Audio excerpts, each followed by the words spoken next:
नमस्कार। शराब घोटाला, पिछले 2 साल से ये शब्द आपने कई बार सुना होगा। 2 साल से बीजेपी की सारी एजेंसीज कई रेड मार चुकी हैं, कई लोगों को गिरफ्तार कर चुकी हैं, लेकिन अभी तक एक भी पैसे का हेरफेर कहीं नहीं मिला, कहीं से एक भी पैसा नहीं मिला। अगर भ्रष्टाचार वाकई हुआ है तो इतने करोड़ों रुपए गए कहां? क्या सारा पैसा हवा में गायब हो गया? सच्चाई यह है कि किसी तरह का कोई भ्रष्टाचार हुआ ही नहीं। अगर होता तो पैसा भी मिलता। ऐसे फर्जी केस में आम आदमी पार्टी के कई नेताओं को इन्होंने अभी तक जेल में रखा हुआ है। किसी के भी खिलाफ कोई सबूत नहीं है, कुछ साबित नहीं हो रहा, खुलेआम गुंडागर्दी चल रही है, किसी को भी पकड़ के जेल में डाल दो। अब बीजेपी मुझे गिरफ्तार करना चाहती है। मेरी सबसे बड़ी संपत्ति, मेरी सबसे बड़ी ताकत मेरी ईमानदारी है। झूठे आरोप लगा के, फर्जी सम्मन भेज के ये मुझे बदनाम करना चाहते हैं, मेरी ईमानदारी पे चोट करना चाहते हैं। इन्होंने मुझे सम्मन भेजे हैं। मेरे वकीलों ने मुझे बताया कि ये सम्मन गैर कानूनी है। क्यों गैर कानूनी है? ये मैंने इनको विस्तार से लिख के भेजा है। मैंने बताया है कि उनके सम्मन कैसे गैर कानूनी है, लेकिन उन्होंने मेरी एक भी बात का जवाब नहीं दिया। इसका मतलब उनके पास मेरी बातों का जवाब नहीं है। इसका मतलब वे भी मानते हैं कि उनका नोटिस गैर कानूनी है। क्या मुझे एक गैर कानूनी सम्मन का पालन करना चाहिए? अगर कानूनी रूप से सही सम्मन आएगा तो मैं पूरा सहयोग करूंगा। बीजेपी का मकसद जांच करना तो है ही नहीं।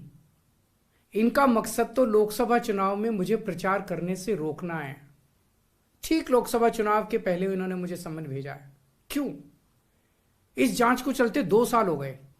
अभी ठीक लोकसभा चुनाव के पहले मुझे क्यों बुलाया जा रहा है? पहले क्यों नहीं बुलाया?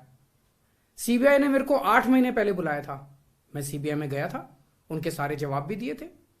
लेकिन अब ये लोग ठीक लोकसभा चुनाव के 2 महीने पहले मुझे बुला रहे हैं। तो बीजेपी का मकसद कोई पूछताछ करना थोड़ी है। इनका मकसद है पूछताछ के बहाने केजरीवाल को बुला लो और उसे गिरफ्तार कर लो, ताकि मैं लोकसभा चुनाव में प्रचार ना कर पाऊं।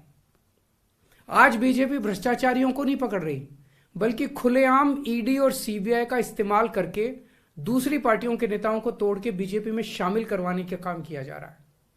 एक नहीं, 2 नहीं, कितने उदाहरण हैं जहां किसी पार्टी के नेता के खिलाफ ईडी सीबीआई के मामले चल रहे थे या उन पे गंभीर आरोप लगे हुए थे। जैसे ही वो नेता बीजेपी में शामिल हुए, उनके सारे पुराने मामले बंद कर दिए गए या ठंडे बस्ते में डाल दिए गए। तो जो इनकी पार्टी ज्वाइन कर लेता है उसके सारे मामले रफा दफा कर दिए जाते हैं। जो इनकी पार्टी में नहीं जाता वो जेल जाता है। आज मनीष सिसोदिया, संजय सिंह और विजय नायर इसलिए जेल में नहीं है कि उन्होंने भ्रष्टाचार किया है, वो इसलिए जेल में है क्योंकि उन्होंने बीजेपी में शामिल होने से इंकार कर दिया है। आज हम बीजेपी का मुकाबला क्यों कर पा रहे हैं? क्योंकि हमने कोई भ्रष्टाचार नहीं किया।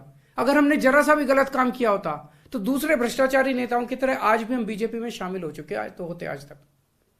इस तरह देश के ईमानदार नेताओं को जेल में डाल के और भ्रष्टाचारियों को अपनी पार्टी में शामिल करवा के ऐसे तो देश आगे नहीं बढ़ सकता। ये क्या चल रहा है? ये जो कुछ भी चल रहा है बहुत खतरनाक है। ये हमारे जनतंत्र के लिए बहुत गलत है। इसे रोकना होगा। मैं हमेशा देश के लिए लड़ा हूं। मेरा तन मन धन देश के लिए है। मेरी एक एक सांस देश के लिए है। मेरी खून की एक एक बूंद देश के लिए है। मेरे शरीर का एक एक कतरा देश के लिए समर्पित है। हमें मिलकर देश को बचाना है। मैं पूरी जी जान से इनके खिलाफ लड़ रहा हूं। आपका साथ चाहिए।